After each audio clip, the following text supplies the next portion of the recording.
Did you know that Liechtenstein is the sixth smallest country in the world?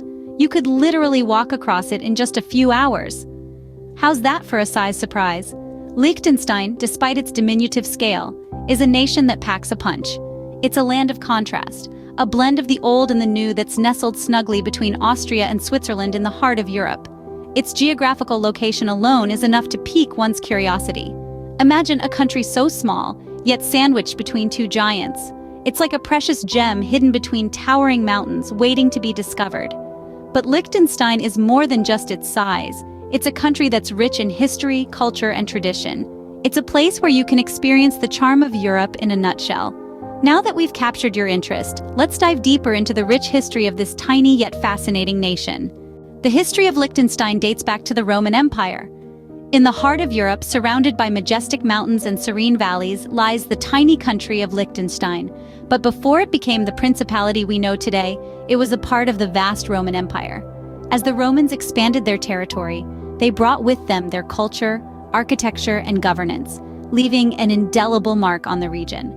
Fast forward to the Middle Ages, and the region was divided into countless small counties and lordships, each vying for power and influence.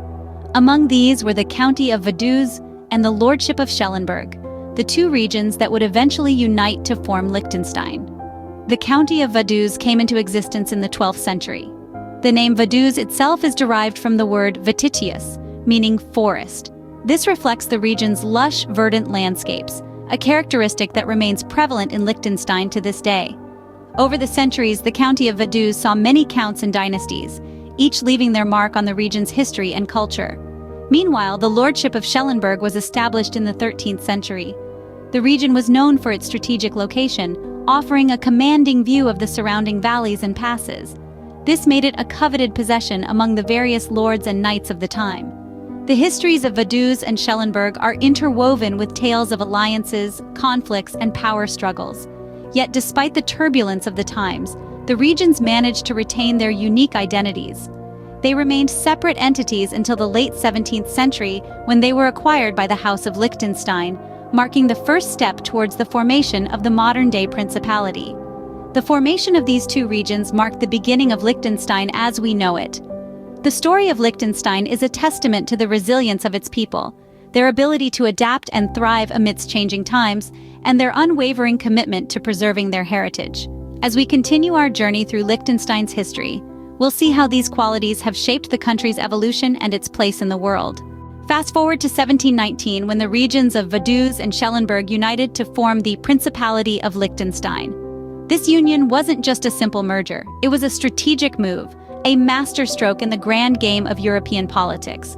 These regions, Vaduz and Schellenberg, were previously independent lordships within the vast domains of the Holy Roman Empire. But in the hands of the ambitious House of Liechtenstein, they were to become so much more. The Liechtenstein family, who had served the Habsburgs faithfully for centuries, were eager to elevate their status. They saw an opportunity in the union of Vaduz and Schellenberg. By purchasing these territories, they hoped to secure a seat at the Imperial Diet, the legislative body of the Holy Roman Empire. However, there was a catch. To have a voice in the Diet, one needed to be a sovereign ruler of an imperial territory. And so, the Liechtenstein family turned to their old allies, the Habsburgs. In 1719, Holy Roman Emperor Charles VI, in recognition of their services, elevated Vaduz and Schellenberg to the status of a principality, bestowing upon it the name of its new rulers, Liechtenstein. This was a milestone moment, not just for the House of Liechtenstein, but for all of Europe.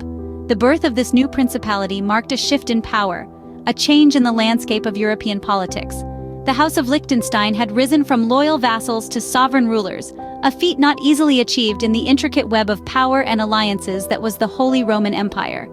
The Principality of Liechtenstein was a new player in the game, a small but significant piece on the chessboard of power.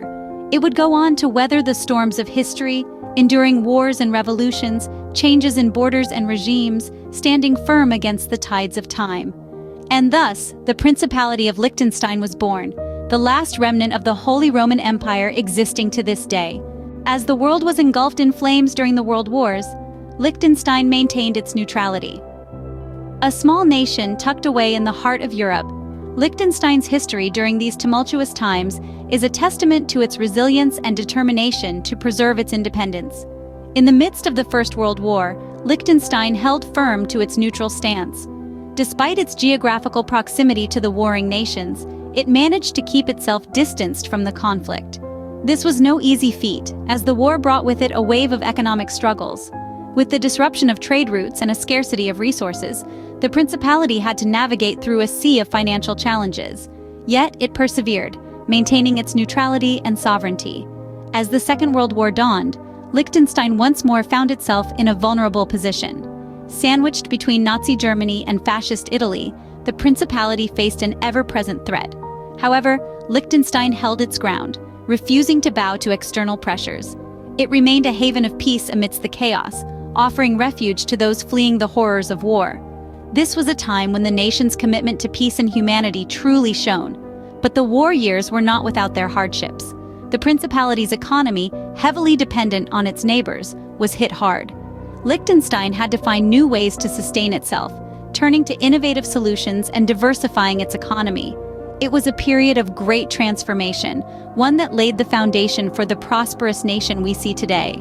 The world wars were a test of Liechtenstein's resolve, a challenge to its very existence. Yet, through it all, the Principality stood tall, refusing to be swayed by the tides of war. It remained committed to its principles of peace and neutrality, even in the face of adversity.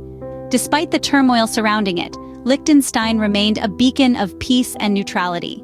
It's a testament to the resilience of this small nation, a story of survival and steadfastness that continues to inspire. In a world often divided by conflict, Liechtenstein stands as a reminder of the power of peace and neutrality. Today, Liechtenstein stands as a prosperous, highly industrialized, free enterprise economy. This tiny nation, nestled in the heart of Europe, has certainly made a name for itself on the global stage. Surprisingly, despite its small size, Liechtenstein is a powerhouse of industry. This is largely due to its infrastructure investments and its strategic focus on specialized industries like high-tech precision manufacturing and financial services. The country's economic boom in the latter part of the 20th century was nothing short of remarkable. But it's not just the economy that makes Liechtenstein shine. The country is also known as a tax haven, with low corporate taxes attracting a large number of companies to set up shop. It's interesting to note that there are more registered companies than citizens in this tiny principality. The revenue from these corporations goes a long way in maintaining the high standard of living that Liechtensteiners enjoy. Speaking of living standards, Liechtenstein boasts one of the highest in the world. It's not just about the wealth, though. The country invests heavily in education, healthcare, and social services, ensuring that its residents lead comfortable, fulfilling lives. The people of Liechtenstein enjoy a high level of social security, and the country's low crime rate adds to the sense of well-being. Liechtenstein's contributions to the global community are also worth mentioning. The country is a member of the United Nations and the European Free Trade Association. It actively participates in international dialogues on human rights, climate change, and other pressing global issues. Despite its small size, Liechtenstein plays an influential role on the world stage, demonstrating that size, after all, isn't everything. So as we delve deeper into the story of this small yet mighty nation, it's clear that Liechtenstein is a testament to the power of determination, strategic planning, and innovative thinking. From its thriving economy to its high standard of living, Liechtenstein is a shining example of what a country can achieve with the right approach. From a tiny nation tucked away in the Alps, Liechtenstein has indeed come a long way. Liechtenstein may be small, but its impact is anything but. As we have journeyed through the ages, we've seen how this tiny nation has made its mark. From its humble beginnings in the early ages, Liechtenstein has proven that size is not a measure of potential. It's not just a country, it's a principality, a testament to its unique and fascinating history. Despite its diminutive stature, it stood resolute in the face of 2 world wars, maintaining a stance of neutrality when the world around was in chaos, and it didn't just survive, it thrived. In the modern era, Liechtenstein has emerged as an economic powerhouse, boasting a robust and successful economy. So let's take a moment to appreciate this gem of a nation. It may be small in size, but its legacy is large and enduring. In the grand tapestry of world history, Liechtenstein serves as a reminder that size doesn't always equate to significance.